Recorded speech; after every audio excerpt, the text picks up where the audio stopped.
morning and welcome to the first day of Wyoming pronghorn season. I'm walking in to my blind, which we have set up over a water hole.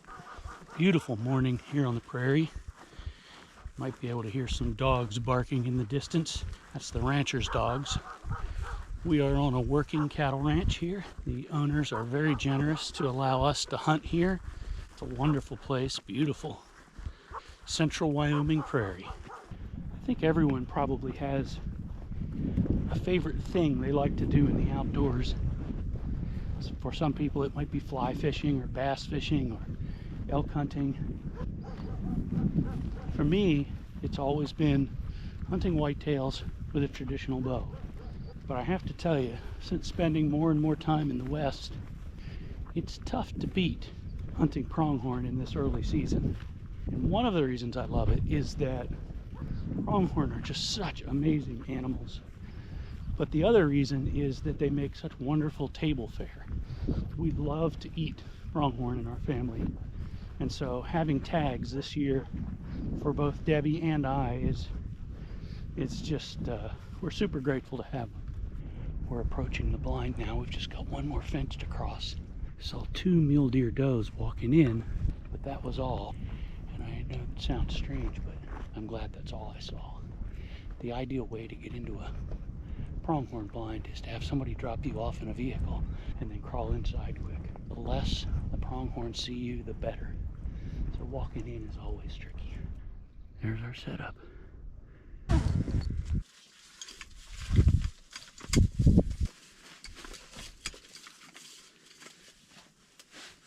All right, we're just about set up here. It's the first day of pronghorn season here in Wyoming. Just got set up in the blind, and I'll show you our situation here.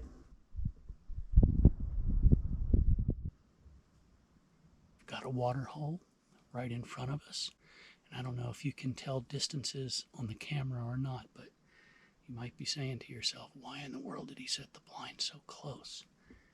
This is Debbie's first traditional bow hunt, and I wanted her to have nice close shots. She's been practicing out to about 20 yards, and she's doing really well. She's practicing shooting off of a stool. Everything looks great. All systems go. She's an amazing shot. But I know how people can fall apart when they get an animal in front of them, and I just want to make sure she has a nice, I won't say easy, because no shot with a traditional bow is easy. I've learned that over my many years of doing this. But I want to make sure she has a reasonable shot that she feels confident with. I would be so happy if she got a pronghorn. I'd be proud. She's just worked so hard at this. It means so much to her to get her own food and know where her food comes from.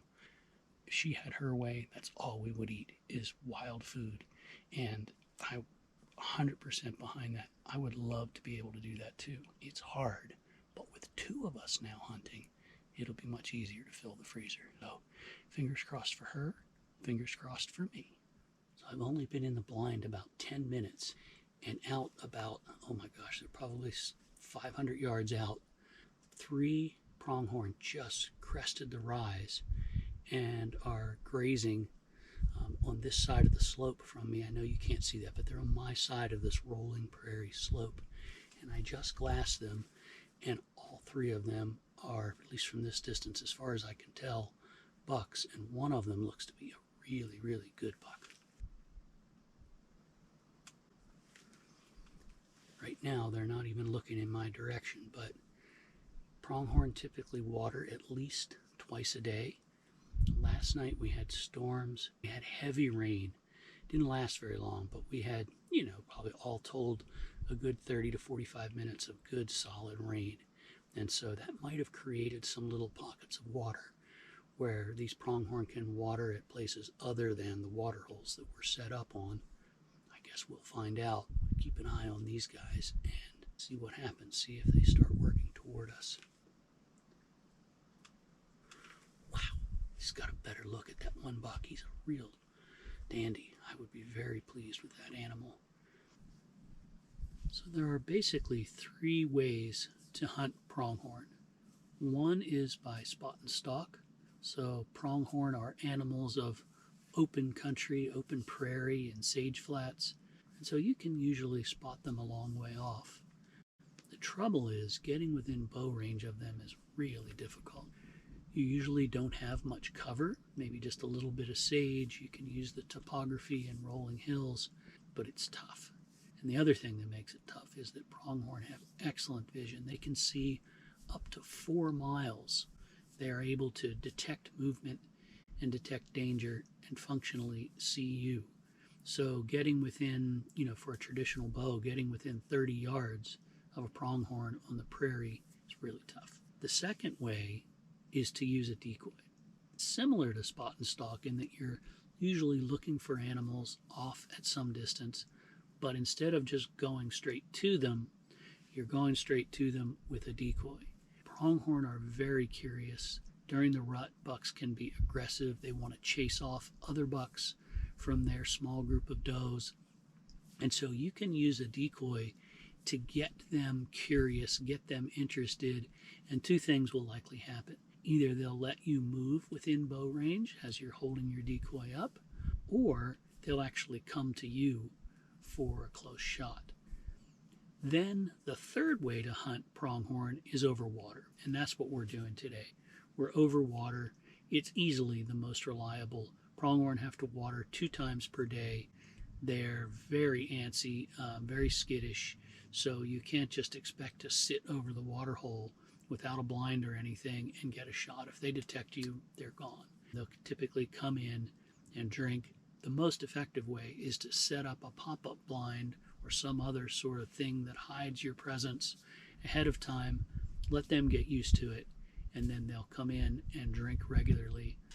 So we're over waterhole today, set up for shots anywhere from about 13 yards out to about 22, and we're going to see what happens. Often inside of a pronghorn blind, it can get super hot. Anybody who's ever read my book, A Traditional Bow Hunter's Path, might remember the underwear buck, where I was hunting pronghorn with my dad in Wyoming, and we were hunting out of pop-up blinds at water holes, and it got so hot that I stripped down completely to my underwear. I mean, I couldn't stand it anymore. It was so hot in that blind, and I ended up shooting a buck. And after I shot the buck, I went running out of the blind to check on the blood trail in my underwear, and my dad was in a blind a ways off, and he was like, "What the heck are you doing? What are you doing running around the prairie in your underwear?" But it's the only way to stay cool. You got to do what you got to do. Nothing like peanut butter and jelly when you're hunting.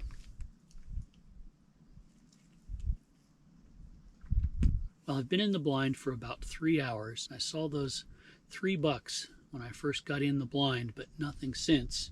And the rancher just texted me. He's going to make a trip out to what he calls the North Butte, which is a place where he's told me in the past where there's some old teepee rings and there's a good chance to see some elk and some big muley bucks.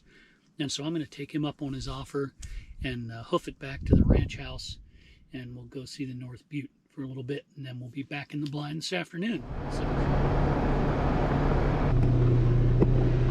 Debbie's coming in to drop me off at my blind, and the 3 bucks that I saw this morning, at least I think it's them, I didn't get a good look, are about 400 or 500 yards away, right on top of the hill. It's a long way off, but they need to water at some point.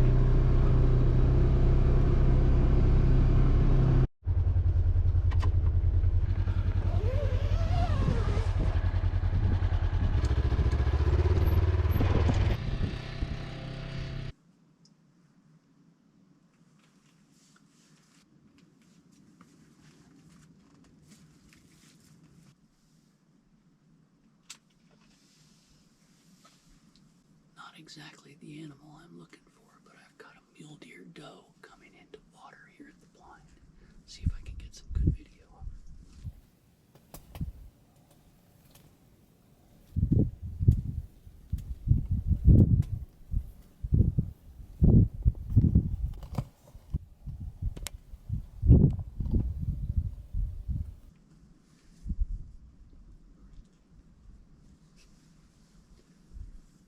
She definitely did not like me. She worked around behind the blind and basically was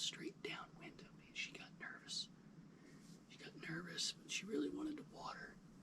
And she came in around by the water hole and just didn't like it. And turned and went back, and she just jumped the fence behind me. Debbie's on her way to pick me up in the side-by-side, so that's it for the first day of pronghorn season here in Wyoming. 3 pronghorn bucks from the blind, and I just had a mule deer doe come in and tried to water in front of me, but she got a little nervous and ended up watering at the tank behind me. That's a wrap for today. We'll be back at it tomorrow morning.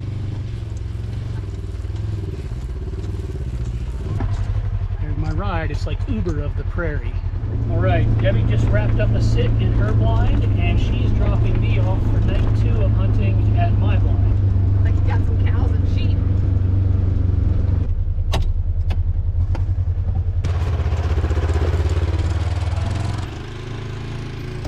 Night 2, I'm in. Much hotter today, which should be a good thing. Got a lone pronghorn doe out here, about 150 yards.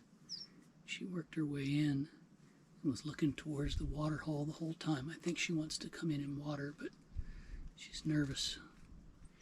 She dropped down in this little bottom out in front of me, and the last I could see her, she was dropping down and then angling back toward the water. So maybe she's just making a little loop to cut in here. There are actually 4 does. I don't see any little ones. They just worked up out of the bottom enough that I can see them on the far side. And they all appear to be nice and fat and would taste delicious. But this is only day 2. I'm still holding out for a buck. This is mid-August, and pronghorn rut typically starts about now. This is a wee bit early, and then runs into even late September. So if there are 4 does out here, there's going to be a buck lurking around somewhere. It's a little bit early for that business, but not by much. I've seen them acting a little bit ruddy already, so the fact that there's 4 does here acting as living, breathing decoys for me is not a bad thing. Oh, geez. Well, it turns out I could only see part of the group. Now they're coming out of the woodwork. 1, 2, 3, 4, 5, 6. And now I do see at least 1 little one. Oh, and 1 buck. There he is. There he is. He's a good buck, too. Oh, my.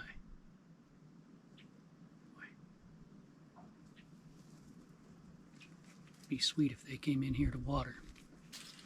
Just got surprised. I was watching the bigger group of pronghorn out on the side with the big buck in it, and I looked up, and all of a sudden there's a group coming right at me, only about 50 yards away.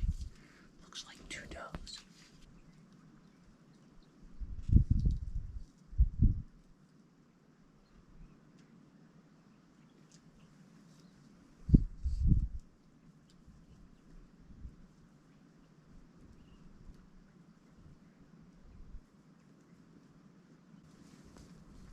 That was exciting. I just had 2 adult does come in with no little ones. And the one, the biggest, most beautiful of the 2, just stood there and gave me a beautiful shot. And I could have taken her easily. Just am not ready to shoot a doe. I wish Debbie would have been here. Would have been a perfect shot for her. No babies involved. I often get asked why I hunt.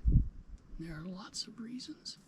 But what happened right there, just now, that's a big one for me. Most people just don't get to see wild animals up close like that. I could see the water dripping from their lips. I could hear them slurping the water up. I could see every hair on those 2 does. It does something. I think it's innate in all of us. It's why we have national parks. It's why we go to zoos. We are hunter-gatherers at heart. That is our evolution.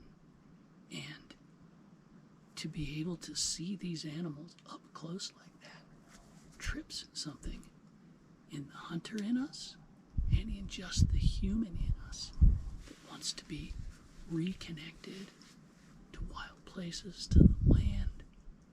It's just, it's beyond compare. And I think that there's even a connection there in our brains, hardwired, to think about food.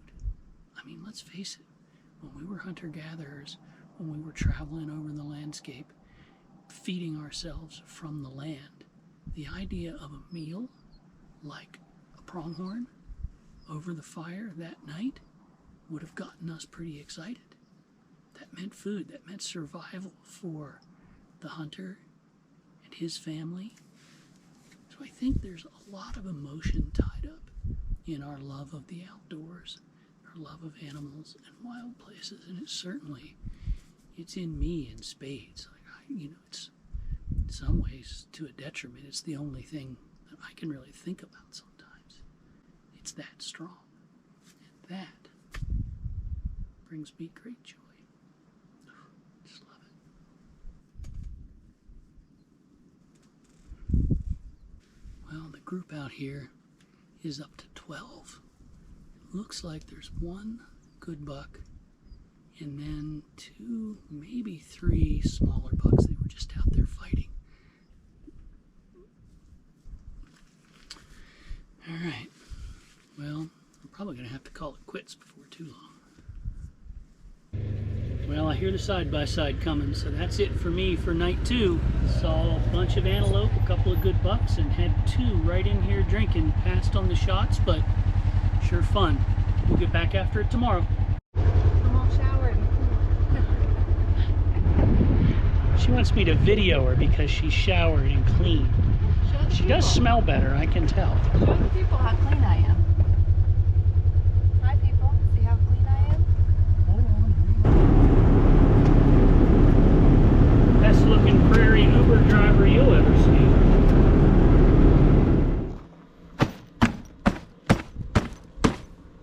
Everything's a bit dusty and dry here in Wyoming. Here we go again on another prairie adventure. It's about 6 a.m. on morning 3 of the Wyoming pronghorn season. On foot this morning and trekking across the prairie.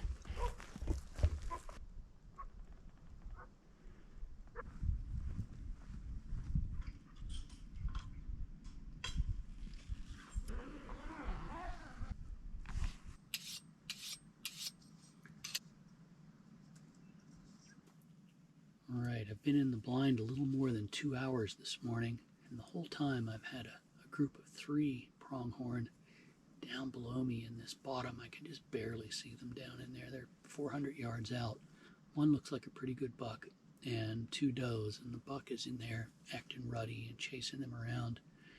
And then just in the last 20 minutes or so, a group of 5 has crested the hill out in front of me here. And it looks like 1 good buck and 4 does and little ones. And maybe it looks like they're starting to head this way toward the water. Pronghorn are funny. Most other animals, most other hooved animals, I should make clear, like white-tailed deer, elk, mule deer, they get up on their feet to feed and move and water. Maybe move from, bedding from a bedding area to food, and they stay on their feet. I mean, they might, stop and bed down a little bit again somewhere, but not very often. Usually they're bedded for a long period of time, and they get up, and they're active, and they move, and they feed, and then they'll go back into a bedding phase where they'll bed for a long time again. Pronghorn don't seem to do that. They're interesting. They will get up, move for a while, and then just randomly seems bed down, take a little rest. And I watch them. Sometimes they only are bedded for 10 or 15 minutes, maybe not even that long. And then they're back up and moving with the rest of the group again. And that's the other thing, is that the entire group doesn't bed. Like one animal will bed while the rest keep moving and feeding. And then that animal will get up after 5 minutes, catch up with the rest of the herd, and then presumably another one will bed. as I'm talking to you, I'm watching them. They're still pretty far out, but they're sort of coming my way. Wishful thinking, maybe. Looks like there's actually two bucks. One's a little smaller and the other one a little bigger. And it's interesting, the does seem not to be focused in this direction on the water. They're just feeding off to my right. The two bucks look like they want to come this way, but they probably don't want to leave their does. So they want to come to water. The does are not coming to water. What are they doing? All of a sudden they're running. Oh, they're lining out. They're coming. Looks like 4 of the 5 pronghorn have dropped down into this bottom. That's good because that means they're coming toward me, but bad because I can't see them. Once they get in the bottom, they can move left or right and then pop up, and they'll be pretty close to me. I won't have a whole lot of time to get ready. The other thing is, as far as I can tell, I think I can still see him. Yeah, there he is. The big buck did not drop down into the bottom. He's still on the side hill. He's sort of waiting, I think, to see what happens. Be a lot of decision making on my part if the small buck comes in here and waters and gives me a good shot first, and the big buck doesn't. Do I wait? Do I wait for the bigger buck? Do I take the smaller buck? Or is it all just wishful thinking and they're going the other direction? We'll find out. 4 of the 5 are gone now. They're down in this bottom, and the only thing I can think is that they're heading toward me. Water. Oh, what is that? Here's another buck. It's a different buck I didn't even see coming at me from this direction. So I've got 4 down in the bottom that I think are coming to me. I've got a good buck on the hillside that I can see, and I've got another buck coming from my right, almost due north. I can see 2 of the 4 that went down in the bottom. They're starting to come up out, and it looks like they're coming my way. Anybody who says hunting pronghorn over water isn't exciting is crazy. I love this. So much fun. You can just sit here and take it all in and see these amazing animals. So, my biggest fear is that the does are going to come up here and water first, and if they bust me and blow out of here, they'll take the bucks with them. Here they go.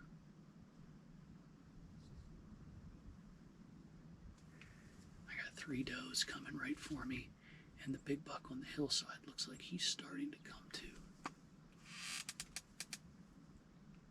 Big buck is absolutely running now to catch up with his does. Here they come. The does just peeked their head up over on my side. They're about 100 yards out and coming straight for me. At a steady walk, they'll be here in just a couple minutes.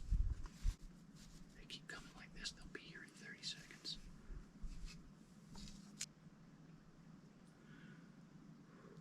Okay.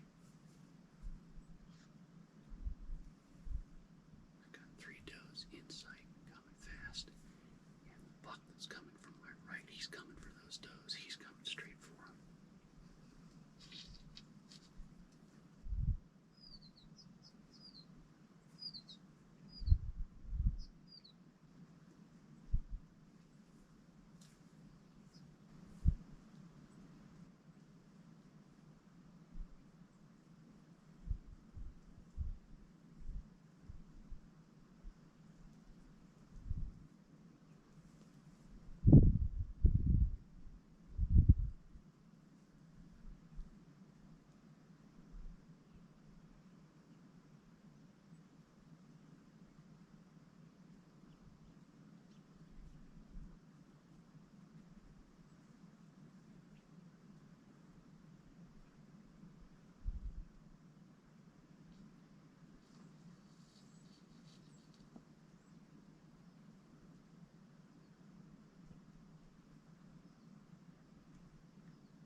excuses for that one. I had a good shot.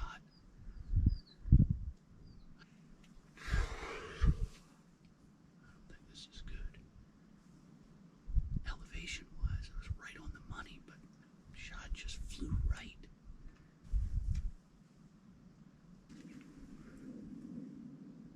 Ran down into this bottom that I keep talking about, and I didn't see him come out, but he could go out that way, and I wouldn't see him.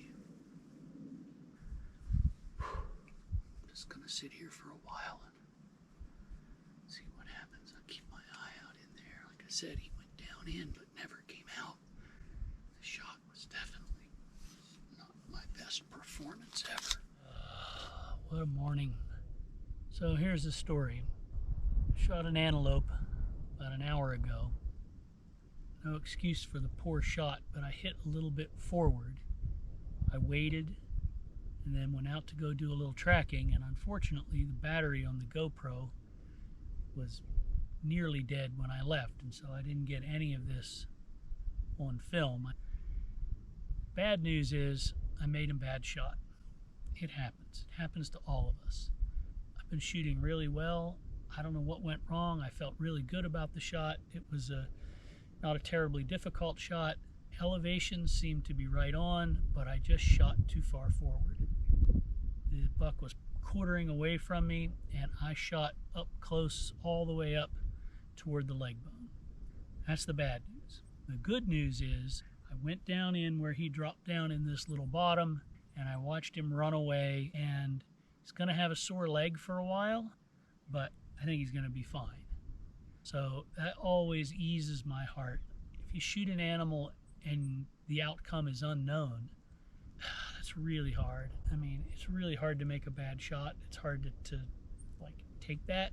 I love these animals so much, and making a poor shot is not a good thing. It's not a good thing for my heart, and it's certainly not a good thing to make an animal suffer. So obviously we try not to do it any more than we need to. We practice.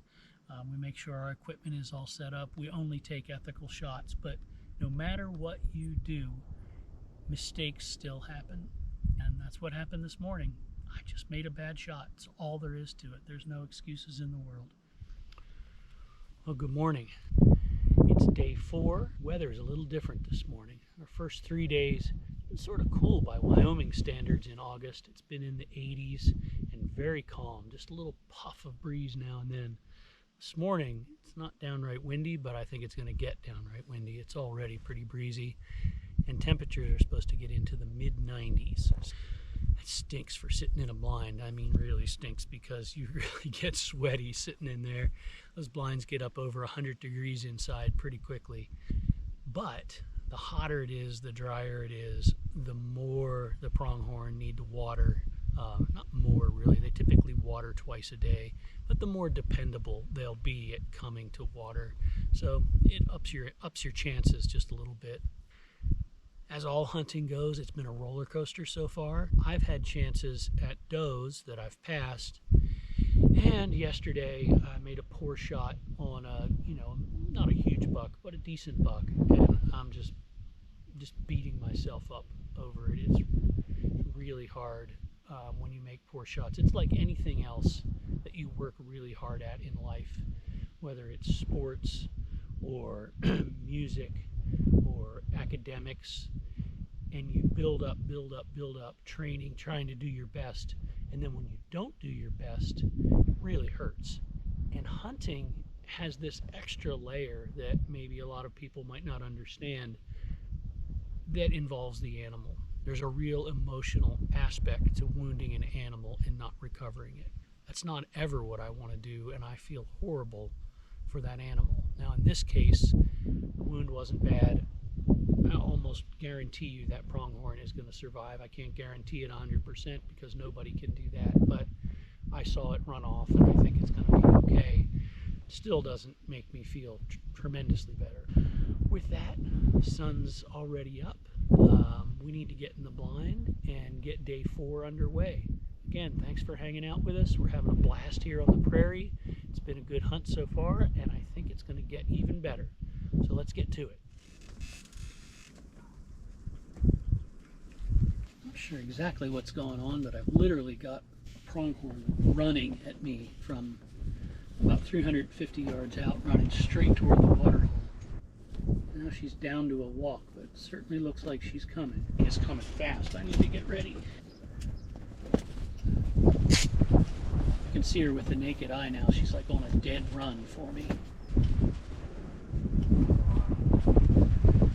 Still coming right at me. Like she's all by herself.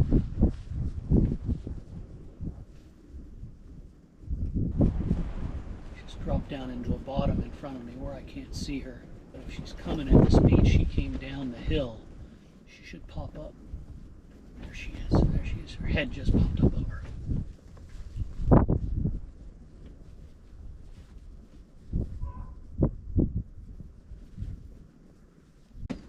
Leaving that one for Debbie. Oh, that would have been such a great shot for her. All right, a quick update. Day 5 morning hunt. I've been in the blind almost 4 hours now, and other than one buck that's bedded probably 500 yards away, I haven't seen anything. There's just no movement. Now the weather has been strange. It's been overcast, even some rain showers over the last couple of hours. Not a lot of rain, just a little spritzing. Very calm and sort of damp feeling. But as you can tell from the blind sort of billowing around here, it's moving out now. It's blue sky, the wind is picking up, the sun has popped out, and so I'm hoping that that gets animals on their feet. I think they're all just bedded for whatever reason, and they're just not moving. I mean, there's nothing around other than this one buck over here. So, gosh, not much to report. It's been very, very slow this morning. Hunting can sure throw us some curveballs. I've been in the blind this morning on day 5 for 5 hours probably. Nothing. Now, the buck that I shot 2 days ago, that I made the poor shot on, is coming in. And I think he's coming to water. It's hard to tell, but I think he's coming straight here to water. Love to get a do-over on that. I don't know what went wrong with that shot, but to be able to get another crack at him would be great. Even if I don't get another crack at him, the fact that he's up on his feet feeding relieves a lot of stress on me, makes my heart a little bit lighter. Looked like he was in pretty good shape. What I thought. It was just a poor shot, sort of a wound to the leg. Never what you want to do, but at least it was nothing worse. All right, he's disappeared out of sight down in this bottom. He's coming. You can see him now. He's about 100 yards out. I wasn't nervous the first time I shot him, but I'm nervous now. It's maybe 75 to 100 yards out. He's just staring right at the blind. I don't want to move much.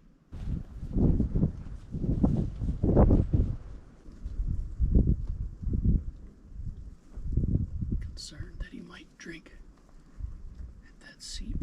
It's further down the hill. That's the way he's headed.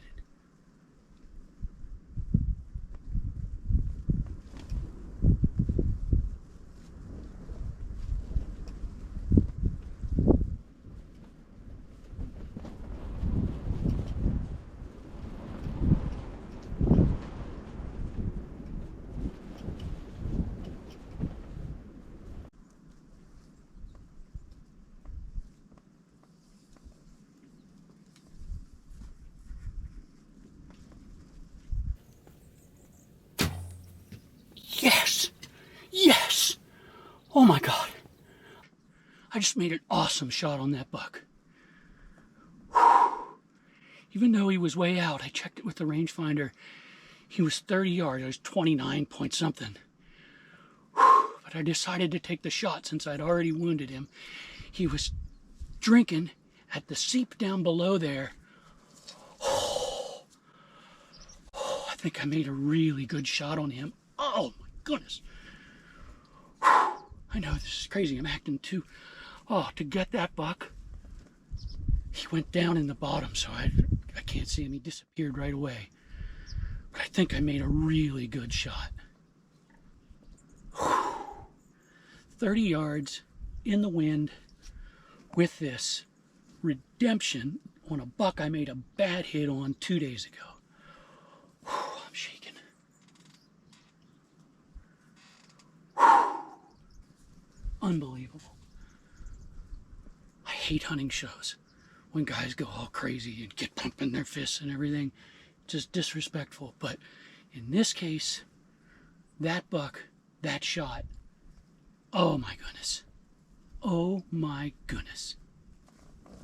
I'm so happy that I was able to kill that buck. Oh, what a saga. And it's the only pronghorn I've seen this morning. That one buck. To be able to put him down cleanly now, at least I hope. I don't know that he's down cleanly, but the shot looked great. He dropped down in the bottom, and I haven't seen him come out.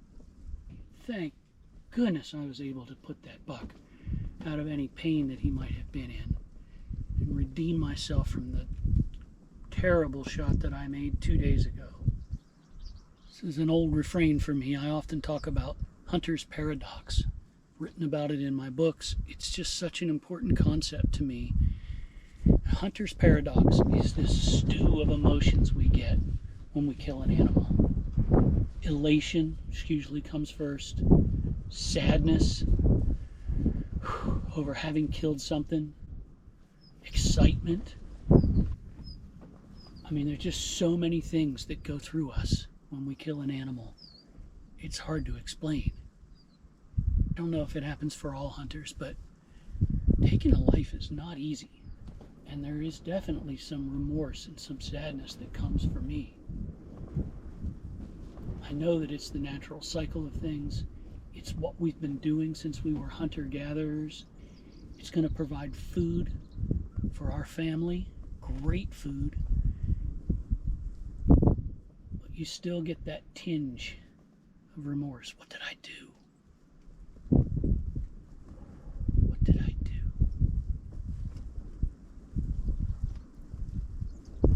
But we're driven to do it.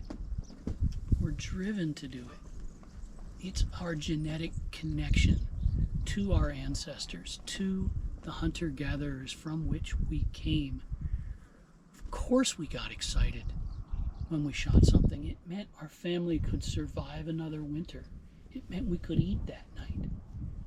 Hunting brings together all of the senses. Your emotional senses, your intellect. You have to be thinking constantly about the wind, animal behavior, all about what's happening in the scene that's unfolding before you. You've got to be smart, I have to say, to make it all come together and happen. And then there's the physical aspect.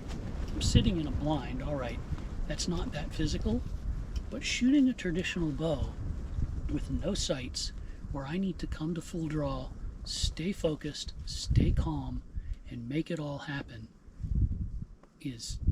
takes a lot of physical ability, along with the ability to keep your emotions in check and stay mentally with it to be able to execute the shot.